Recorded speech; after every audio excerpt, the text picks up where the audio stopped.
Márcia Martins. Olá, bom dia. Quarta-feira, dia do trabalho. E nós estamos aqui como trabalhadores da seara do Senhor, ok? Você que já vai chegando aí, né, no Face a Live, dá um tempinho para que vocês possam ir se conectando. Um grande abraço para todos vocês que têm nos acompanhado a cada manhã.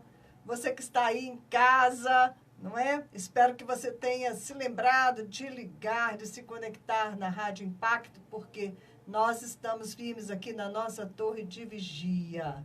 Não abrimos mão da tarefa que Deus tem nos dado, ok?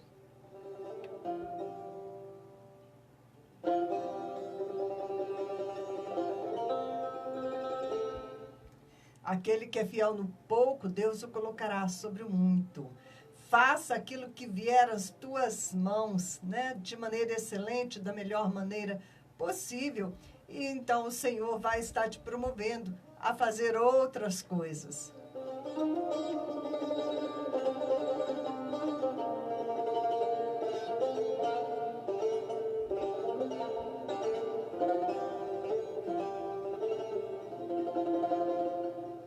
Eu tenho uma busca constante pelo Senhor, né? Uma busca constante, dia e noite. Dia e noite a minha atenção está voltada para Ele.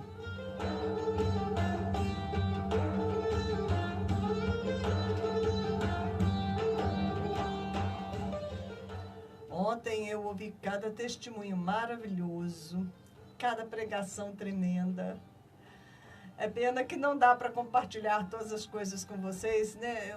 Normalmente eu fico nos canais em inglês, porque é uma riqueza muito grande, né? Olá, bom dia, Edgar, já chegou. Edgar, vocês ainda estão em São Paulo ou já voltaram para Bolívia? Eu gostaria de agradecer a Cláudia, né, o presente que ela me enviou, ok?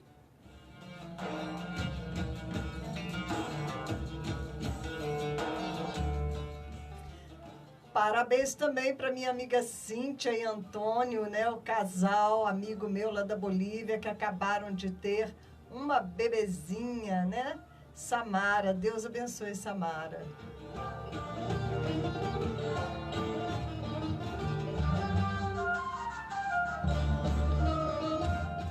Bom dia, Cida, você que está fielmente aí na escuta, né? A Ângela, que esteve ontem lá em casa recebendo uma oração.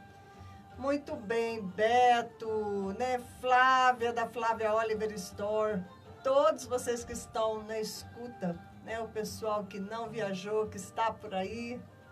Deus te abençoe. Nós temos coisas preciosas para compartilhar nesta manhã.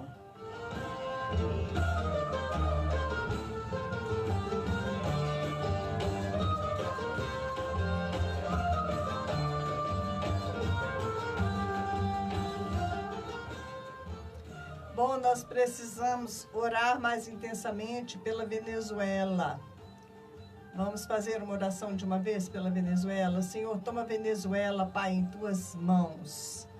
Que o Senhor possa evitar ali, Pai, derramamento de sangue. Porque é isso que o inimigo gosta, de sangue sendo derramado. Por isso, Senhor, nós te pedimos os teus batalhões de anjos se movendo ali para a Venezuela, para deter a fúria do inimigo, para deter os planos de Satanás, para que os teus planos, os teus projetos, a tua vontade prevaleça na Venezuela. Nós oramos, abençoamos a Venezuela e pedimos, Senhor, a tua intervenção. A tua intervenção. Só o Senhor é poderoso para fazer algo ali. Move a tua mão de poder, Pai. Nós clamamos a ti que o Senhor desça sobre a Venezuela com a tua providência, com o teu poder, com os teus exércitos e coloque ordem naquela casa. Porque tu és rei, tu és soberano e nós estamos colocando Venezuela em tuas mãos e pedindo, Senhor, o teu mover, a tua intervenção, a tua providência, no nome poderoso do teu Filho, Jesus Cristo. E já te agradecemos porque sei que o Senhor ouve a nossa oração, que é feita no nome de Jesus. Amém.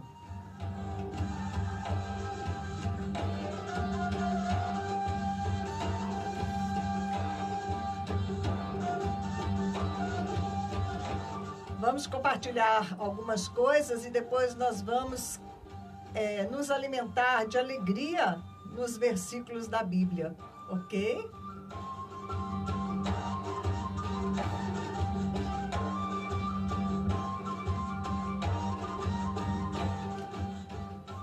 Vinha eu ouvindo um testemunho tão tremendo, pena que assim estava um pouquinho baixo e eu vim com os fones de ouvido, depois eu quero ver. É tanta coisa boa que eu falo assim, depois eu quero ouvir isso melhor, depois eu quero ouvir isso melhor, mas não há tempo para tudo aquilo que a gente quer aprender, para tudo aquilo que a gente quer ouvir. Ontem mesmo, né, eu estava ouvindo um pastor compartilhar, tem um programa que eu gosto muito, que é bem edificante, um canal, né, do Sid Roth. Sid é S-I-D, Roth é R-O-T-H. Já falei com vocês, você coloca lá, isto é sobrenatural. Oi, Marta, bom dia, querida Marta, lá de Flórida. Você está em Flórida agora, Marta? Como está a Liliane? Depois dá notícias, ok? Então, eu estava nesse canal do Sid Roth, ouvindo um pastor compartilhar, né? Que ele estava ministrando a ceia na igreja dele. E, de repente, né? Ele viu Jesus sobre a plataforma. Jesus se fez presente. E ele, então, foi conduzido a uma visão. E eu queria, né, ouvir isso com mais atenção, mas um pouquinho que eu peguei foi tão edificante. Porque, inclusive, eles mostraram o vídeo, ele começa a chorar lá em cima no púlpito, porque enquanto ele pede ao adorador que cante, né, até o Paul Wilbur, que está muito conhecido, né, canta muitas canções hebraicas, ele que estava fazendo a adoração. E esse pastor começou a ter uma visão, né? Jesus apareceu ali, levou ele a uma visão. Eles estavam justamente celebrando a ceia e ele teve uma visão, né, de Jesus assentado, né, com os discípulos na mesa ali da última ceia. E Jesus tinha o pão em suas mãos e olhava para ele como que aguardando, porque ele estava sentado ali com os discípulos, e Jesus olhava para ele, para este pastor, como que aguardando este pastor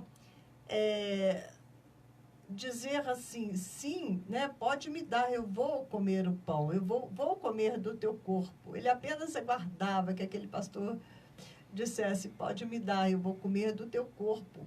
Mas, naquele momento, o pastor estava entendendo a gravidade daquilo, né? Ele estava tentando compartilhar e ele estava difícil, ele conseguia compartilhar e ele se emocionava porque do momento em que ele dissesse, sim, pode me dar este pedaço de pão que eu vou comer, ele estava condenando Jesus à morte. Ele estava aceitando que Jesus ia para a cruz no lugar dele, que Jesus ia morrer no lugar dele. Né? E como é difícil, né? Eu fiquei pensando nisso.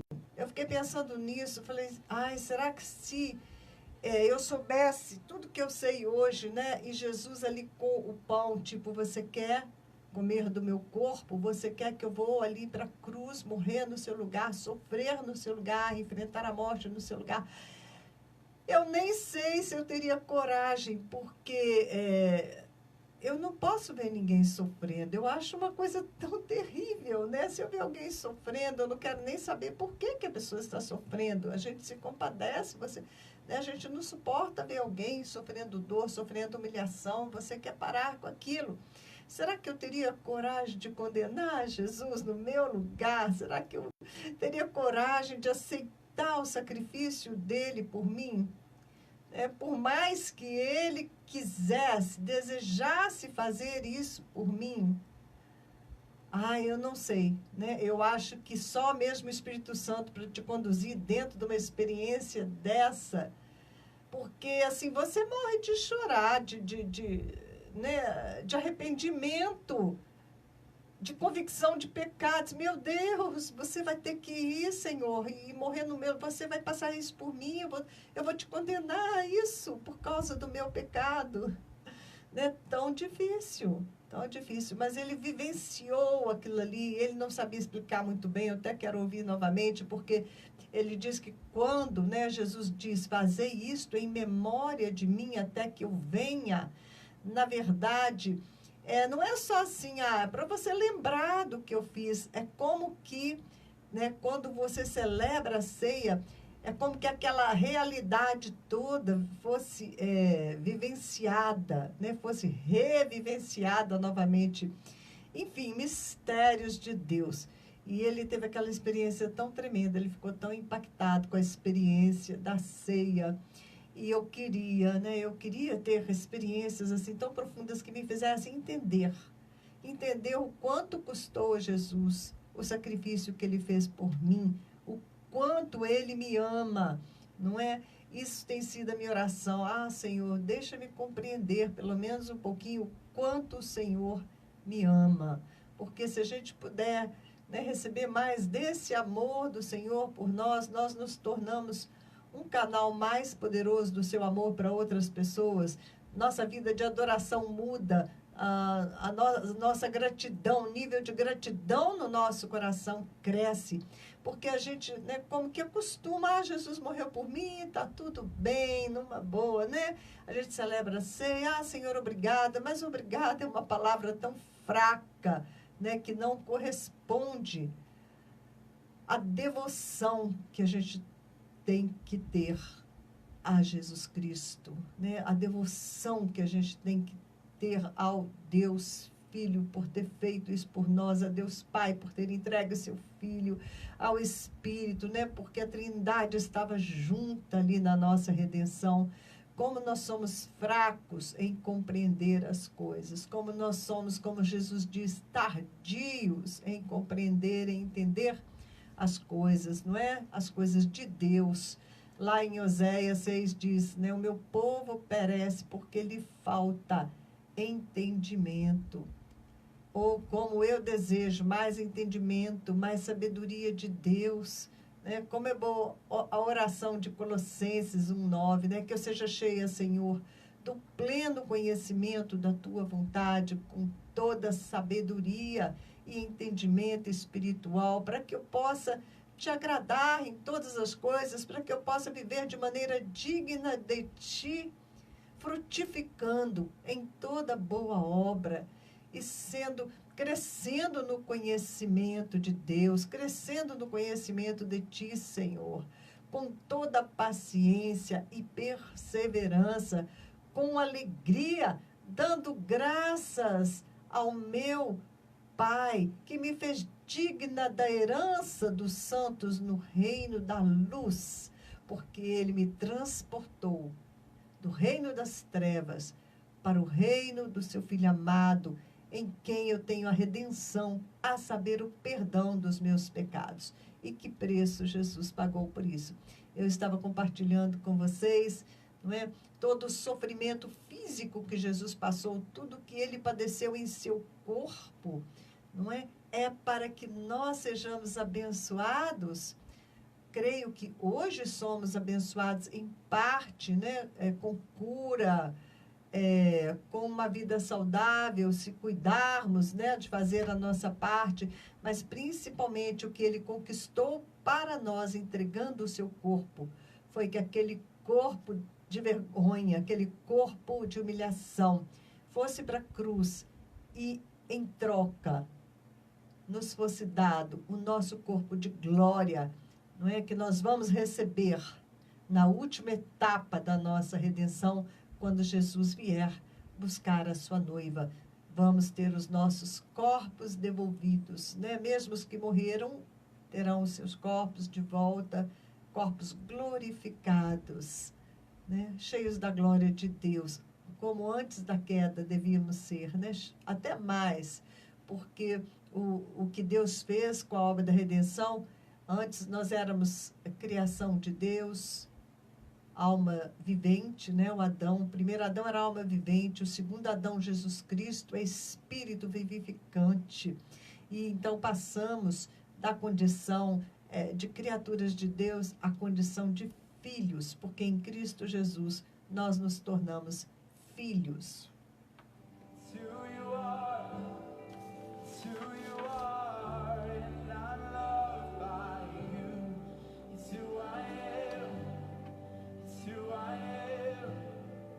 It's who I am. You're a good, good Father.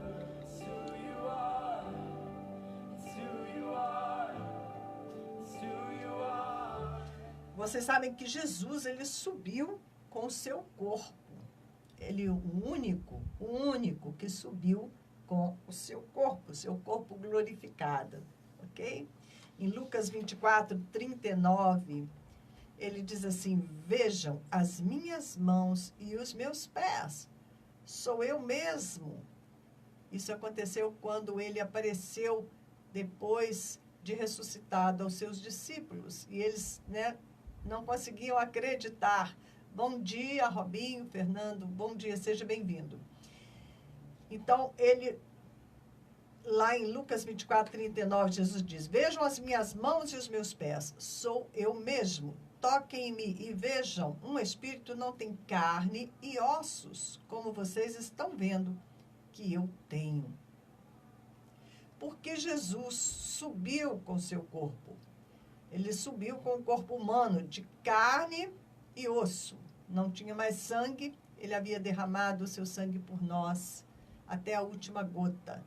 Mas era um corpo de carne e osso. O meu corpo e o seu corpo, eles são descartáveis, ok? Mas serão transformados. O nosso corpo será transformado. Ele é descartável aqui nesta terra, mas ele não é descartável para sempre. Ele será transformado no corpo de glória. Salmo 139, 15, 16. Meus ossos, diz Jesus aqui, esse salmo, o salmista falando profeticamente sobre Jesus. Meus ossos... Não, aqui não está falando sobre Jesus, desculpem, esse salmo aqui está falando sobre nós mesmos. Meus ossos não estavam escondidos de ti, quando em secreto fui formado e entretecido como nas profundezas da terra. Os teus olhos viram o meu embrião. Todos os dias determinados para mim foram escritos no teu livro, antes de qualquer deles existir. Esse é o Salmo 139, 15, 16, falando sobre como nós fomos formados. Romanos 8, 23. E não só isso, mas nós que temos os primeiros frutos do Espírito, gememos interiormente, esperando ansiosamente a nossa adoção como filhos, a redenção do nosso corpo. A redenção do corpo vai ser a última etapa.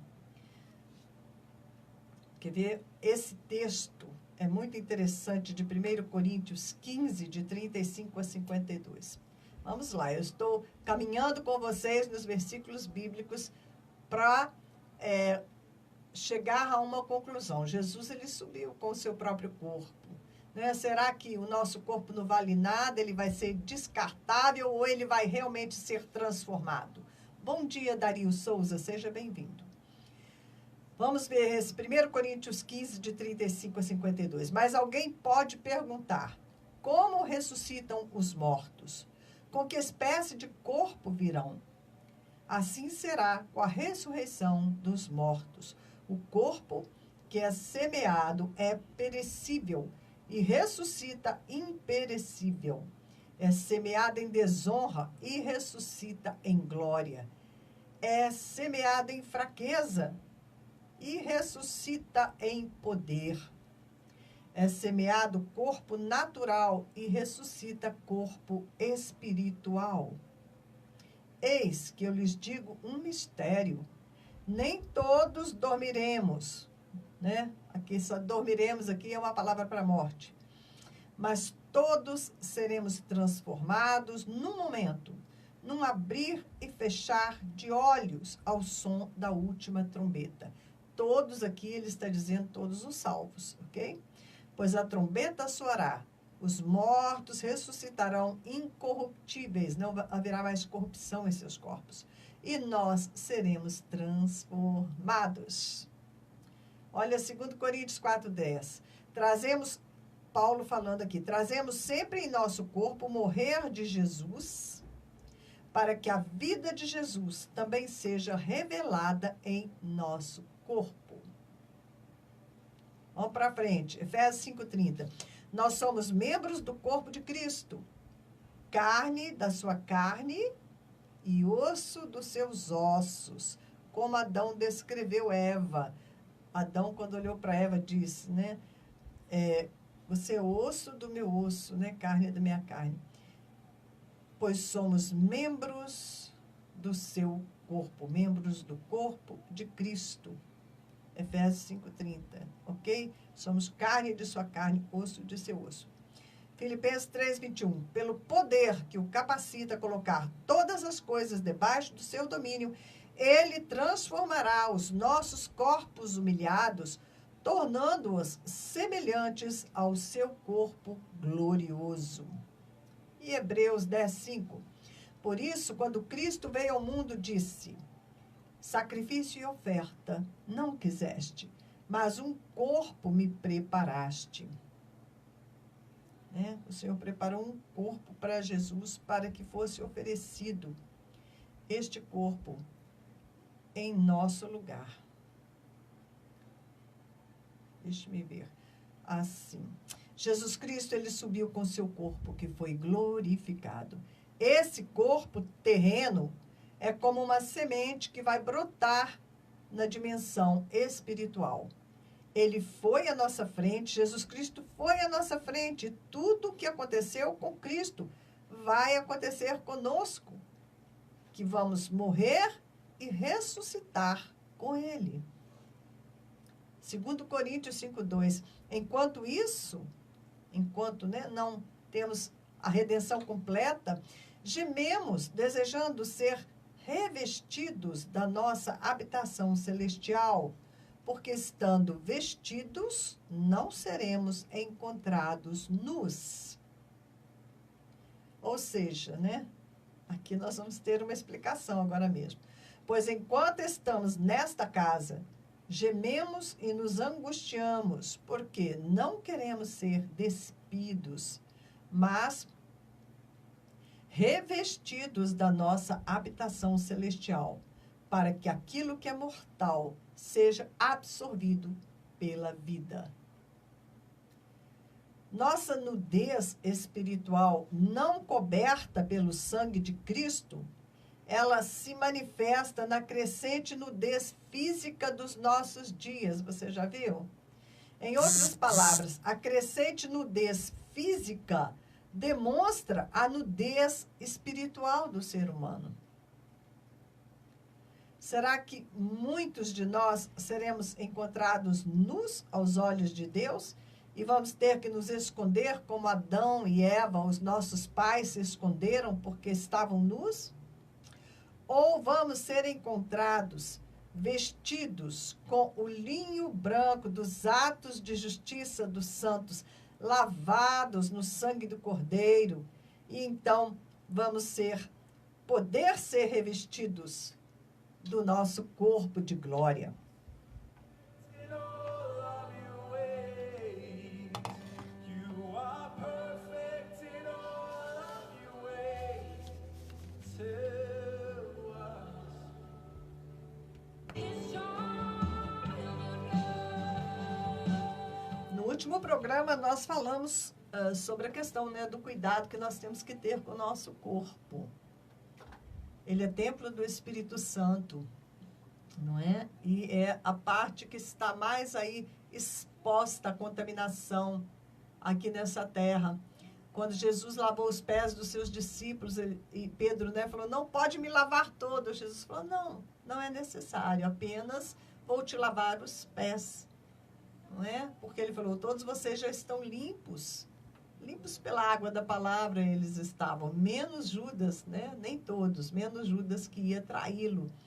Mas quando Jesus lavou a poeira do pé dos seus discípulos, ele estava apenas limpando a contaminação que a gente ainda tem por ter que andar, por ter que caminhar neste mundo. E ao caminhar neste mundo, você pode tropeçar em alguma pedra, pisar em algum espinho, coisas pequenas, porque na verdade o Senhor colocou nos nossos pés, enquanto andamos nessa terra, proteção, os calçados do Evangelho da paz, com o qual nós podemos esmagar serpentes e escorpiões e nada nos causará dano, né? Satanás não tem este poder de nos matar. Enfim, eu falei bastante sobre essa questão dos cuidados com o corpo. Se você quiser ouvir, você pode ir lá no nosso último programa, que vai estar postado no Facebook. Se você quer receber no seu WhatsApp esses programas, é só você me adicionar no seu WhatsApp. O meu número é 32 9195 9489. Se você vai me acompanhar, você vai saber sobre a Escola Asra, o projeto Asra, lá na Índia, né, que nós cuidamos de 60 crianças lá no momento. E nós até estamos com um probleminha, né? Que todos os vagabundos e jogadores e alcoólatras resolveram fazer um ponto em frente ao portão da nossa escolinha, lá no meio da favela. Então, a pastora Mona decidiu colocar um portão para proteger, né, aquela área de frente da escola. E isso é uma grande batalha espiritual. E as pessoas se levantaram contra e não queriam deixar colocar o portão. E ela foi pedir ajuda para os policiais para garantir que pudesse ser colocado o portão. E os policiais, eles queriam propina. Eles queriam dinheiro para poder fazer o trabalho deles, né? Tudo uma corrupção muito, muito, muito grande lá na Índia. Nesses dias também nós estamos precisando de oração extra, não só para o projeto Asra, mas também para Francisca e seus 2 filhos, aquela refugiada que se transformou, uma refugiada africana que se transformou numa missionária lá na Índia e que nós temos sustentado essa família agora já por quase 8 anos e eles estão, este ano o governo não está querendo dar o permit de residência para que ela continue vivendo na Índia.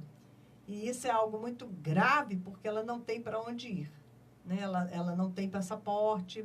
Nós estamos trabalhando ainda para trazê-los para o Brasil. Então, é outro motivo de oração, esta família, né, que está também lá na Índia, enfrentando perseguição. E se o Espírito de Deus te tocar, você que me acompanha, você já conhece a Francisca, né? Porque sempre a gente está falando deles. É uma profeta do Senhor e eles estão sem conseguir sair ali da Índia todo esse tempo e enquanto isso Deus está usando de maneira maravilhosa essa família lá, ok? Bom dia, pastor Roberto Carlos, seja bem-vindo aqui no nosso Facebook Live. Queridos, eu quero compartilhar com vocês, eu escolhi para a gente compartilhar também nessa manhã o Salmo de número 16. Um dos testemunhos que eu estava escutando ontem, alguém disse, eu me lembro só dessa frase, né? Que Jesus havia dito que orou este salmo quando ele, né, foi sacrificado e ele desceu à mansão dos mortos, né? Desceu ao inferno, que foi este o salmo que ele orou quando ele estava. Né? Jesus, ele cita, né, as palavras dele, ele cita os salmos todo o tempo. Então, nós vamos compartilhar o Salmo 16. Eu falei, gente, que coisa linda este salmo. Bom dia, Denise, a paz do Senhor para você também.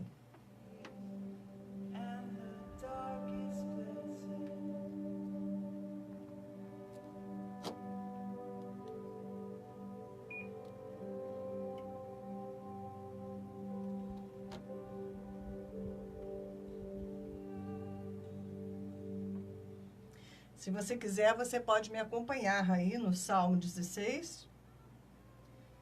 Inclusive, essa versão minha da Bíblia, que está aqui no estúdio, traz uma observação sobre os versículos 3 e 4. E eu vou ler para vocês como está e vou ler para vocês a correção que foi feita a respeito desses versículos, porque isso ajuda um entendimento melhor, ok? Vamos lá. É um salmo escrito por Davi.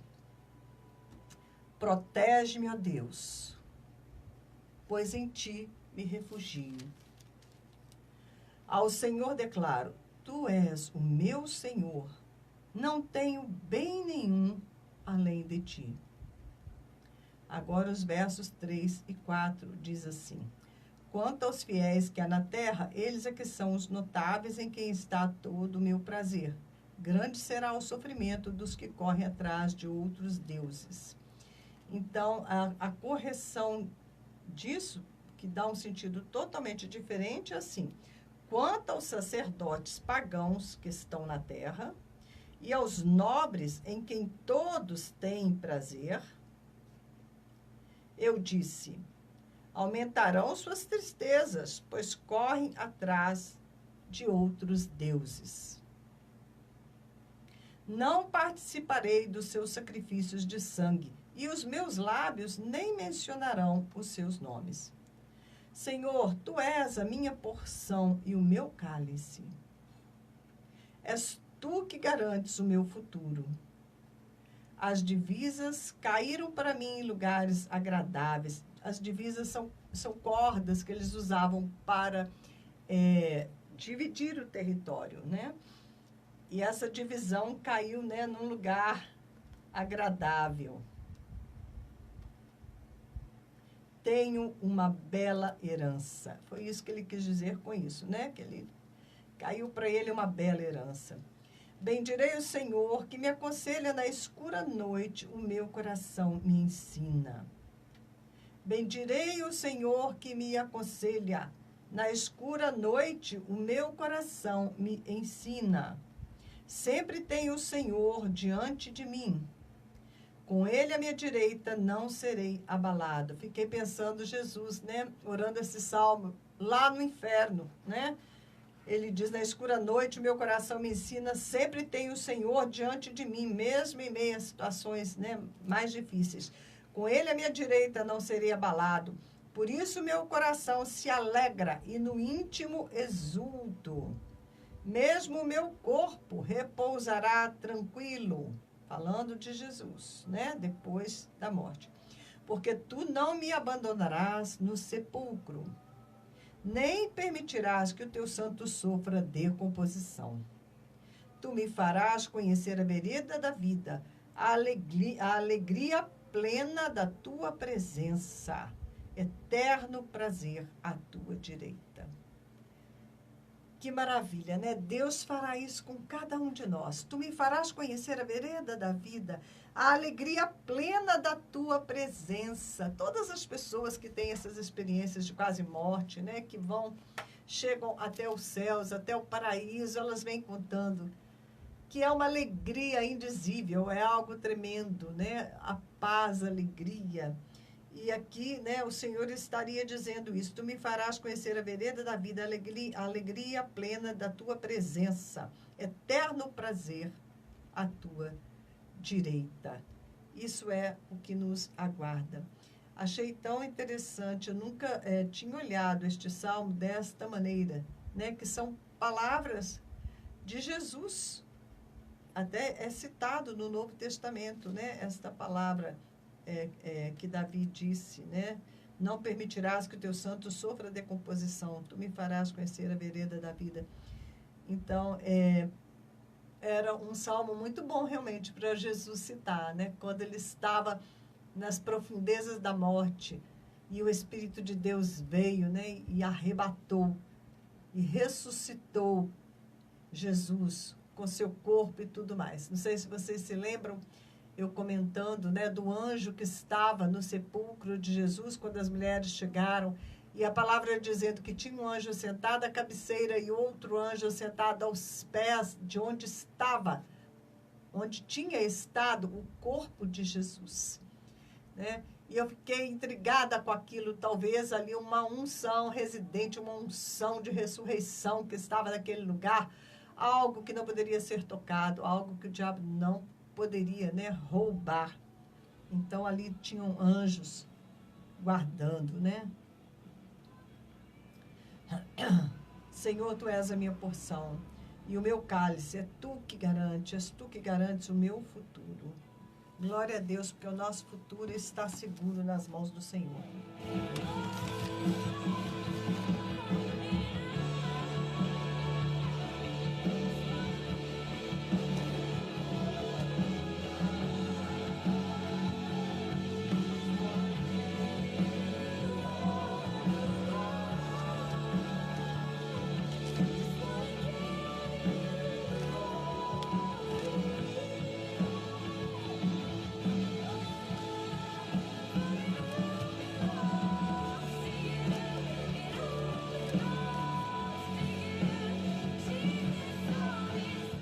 Então, vamos começar a passear nos versículos que falam sobre a alegria, porque eu quero me alegrar. Então, vamos nos alimentar da palavra, onde ela fala sobre alegria, né? Já em Judas. Mas é interessante, Judas, como é um único capítulo, muitas vezes eles não colocam onde está o versículo. E esse foi o caso. Então, não vamos ver Judas, vamos pular para o próximo. Hebreus. Vamos no livro de Hebreus.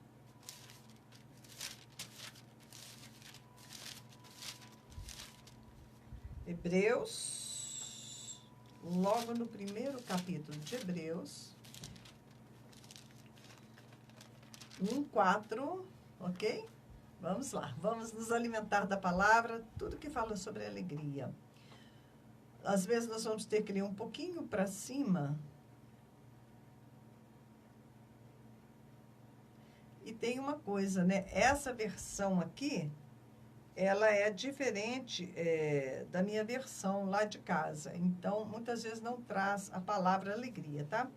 Olha só, vamos lá, Hebreus 9. Amas a justiça e odeias a iniquidade. Por isso, Deus, o teu Deus, escolheu-te dentre os teus companheiros, ungindo-te com óleo de alegria. Esse é Jesus Cristo, ungido com o óleo da alegria. Depois vamos, Hebreus 10, 34.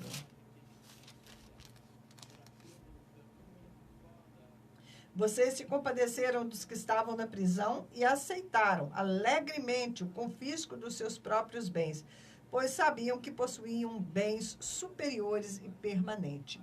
Então, a alegria aqui não é que eles estavam tendo todos os seus bens confiscados, né? Eles aceitaram alegremente.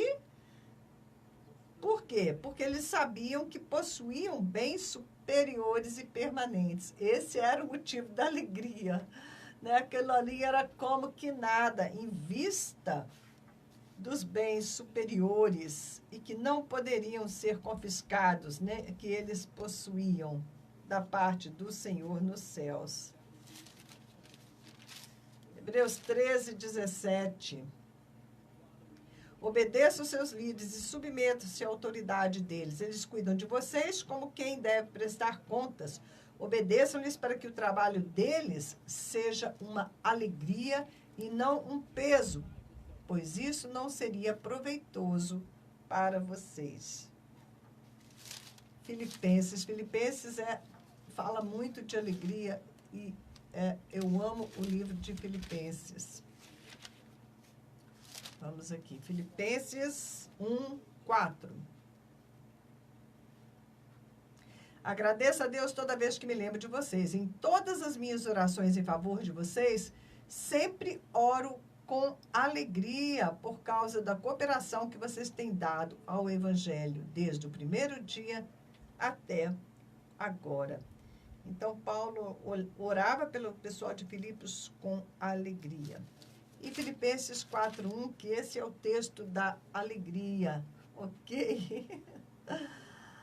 Alegrem-se sempre no Senhor. Os seus nomes estão no livro da vida. Alegrem-se sempre no Senhor. Novamente direi, alegrem-se, seja a amabilidade de vocês conhecida por todos.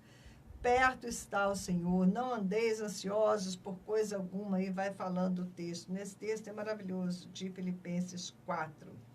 Vamos agora para 2 Coríntios. 2 Coríntios 2, 3.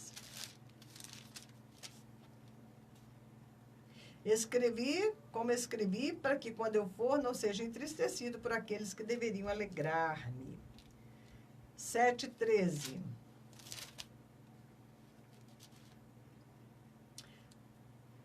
Aqui não tem a palavra alegria, tá vendo?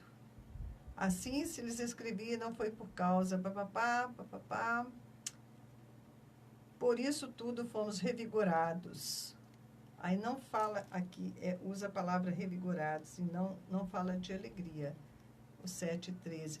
Não, mais para frente. Além de encorajados, ficamos mais contentes ainda ao ver como Tito estava alegre, porque seu espírito recebeu refrigério de todos vocês. 9:7. Cada um dê conforme determinou em seu coração, não com pesar ou por obrigação, pois Deus ama quem dá com alegria. Nós estamos indo de frente para trás, mas nós vamos chegar lá no Novo Testamento, lá no começo da Bíblia, textos que falam da alegria. Romanos 12:8.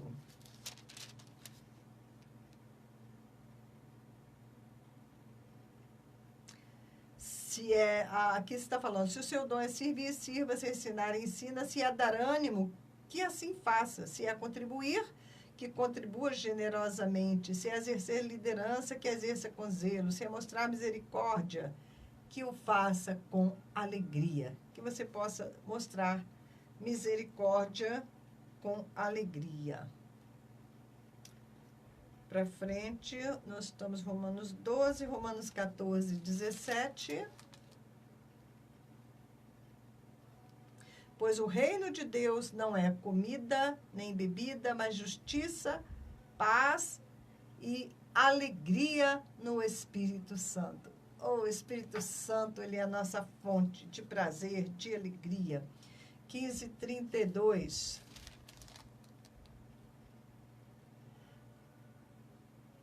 Orem para que eu esteja livre dos descrentes da Judéia e que meu serviço em Jerusalém seja aceitável aos santos, de forma que, pela vontade de Deus, eu os visite com alegria e, juntamente com vocês, desfrute de um período de refrigério. Deus da paz esteja com todos vocês.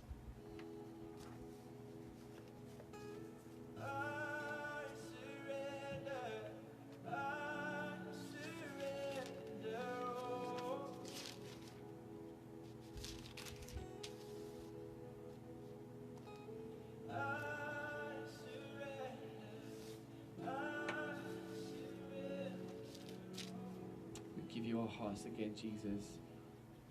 Todos os dias continuavam a reunir-se no pátio do templo. Partiam o pão em suas casas e juntos participavam das refeições com alegria e sinceridade de coração, louvando a Deus e tendo a simpatia de todo o povo. E o Senhor lhes acrescentava diariamente os que iam sendo salvos. A igreja primitiva se reunia com alegria, né? Mesmo com toda a perseguição que eles enfrentaram, eles se reuniam com grande alegria. Beauty. Holy Spirit, come reveal the beautiful one to us.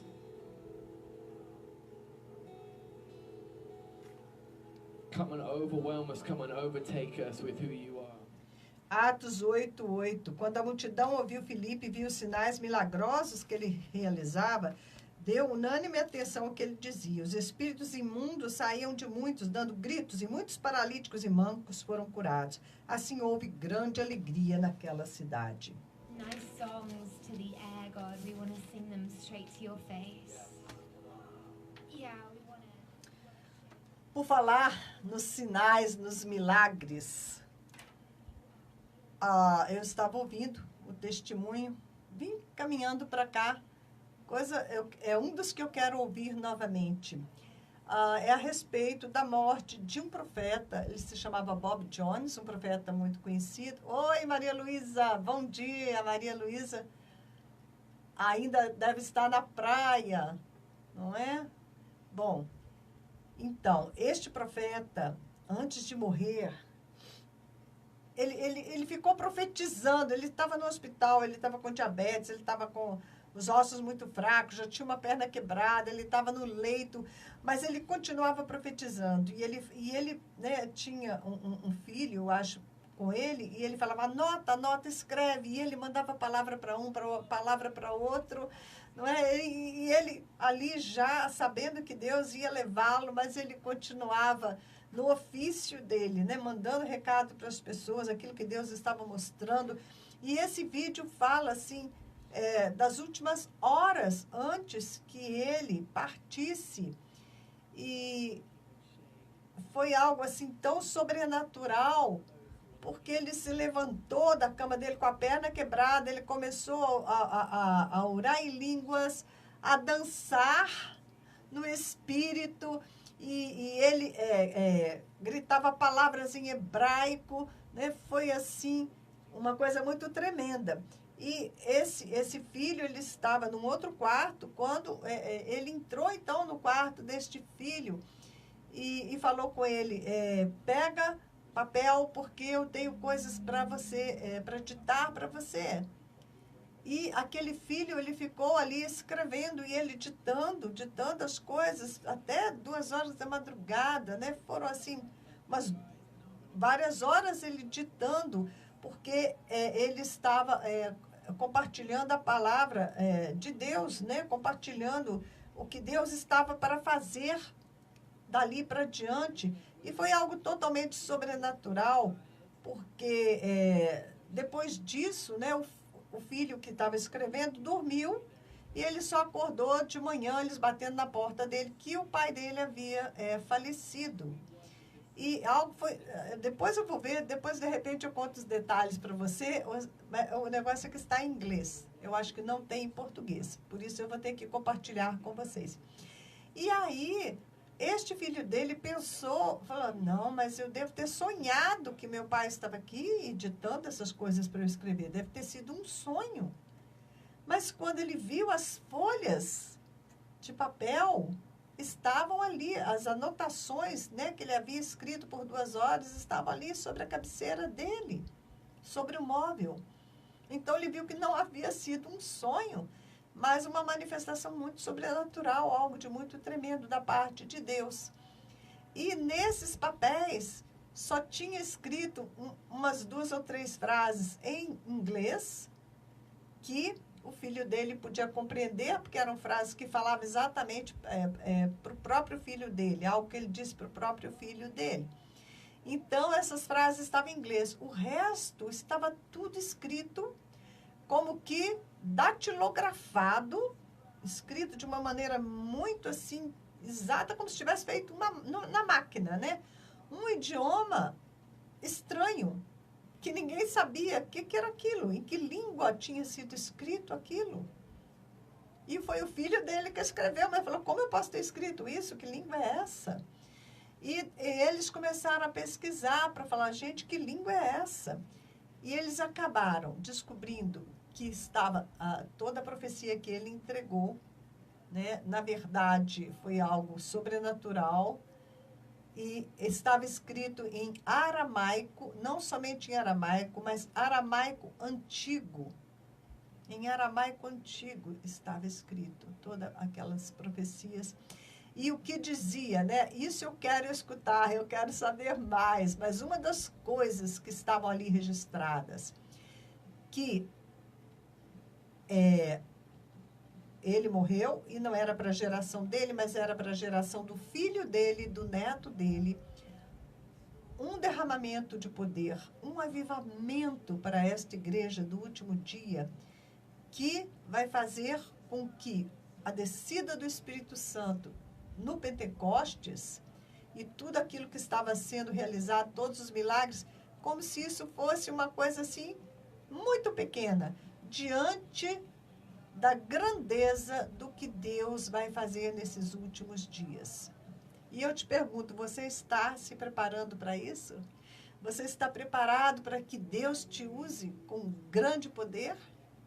Porque é isso que todos os profetas estão dizendo, inclusive este homem que entregou esta palavra dessa maneira tão sobrenatural, que esta é a geração que vai viver este avivamento imenso, né? Esta geração e a próxima dos filhos, né?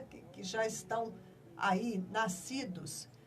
Gente, algo de muito, muito, muito excepcional, muito tremendo. Nós sabemos que a igreja ela vai experimentar esse derramamento de poder, ao mesmo tempo que vai haver um grande aumento da perseguição. A perseguição já está aumentando, já tem aumentado, né? A igreja perseguida, a igreja tem sido perseguida em quase todos os lugares.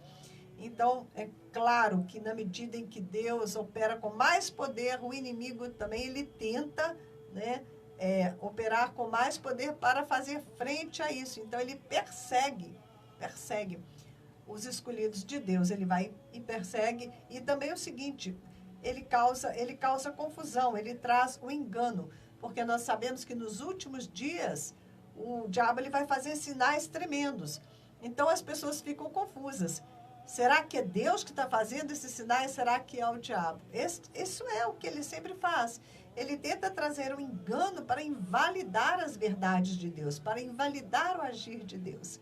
Então, vai ser preciso, né, discernimento para saber o que vem realmente de Deus e o que vem da parte do diabo, porque vai haver, assim, um derramamento, uma grande manifestação de poder.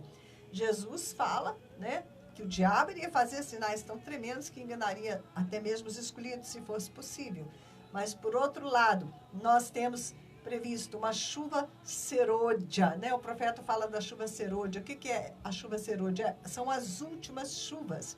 As primeiras chuvas foram derramadas no dia do Pentecostes, mas nós vamos experimentar as últimas chuvas. Então, talvez por isso, né, a gente sinta assim, mas Deus falou que tem grandes coisas para fazer através da minha vida, mas eu estou aqui praticamente parado, as coisas não estão acontecendo, né? Eu estou fazendo tão pouquinho. É como se a gente estivesse experimentando apenas os primeiros chuviscos, né? Os primeiros pingos dessa chuva que está por vir. Mas este é o tempo de nos prepararmos para quando a glória de Deus vier, quando o poder de Deus for derramado, quando o Senhor, né, fizer isto que está previsto, nós possamos suportar o peso de sua glória.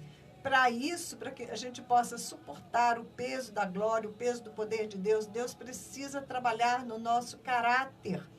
Deus precisa trabalhar limpando as nossas vidas do orgulho.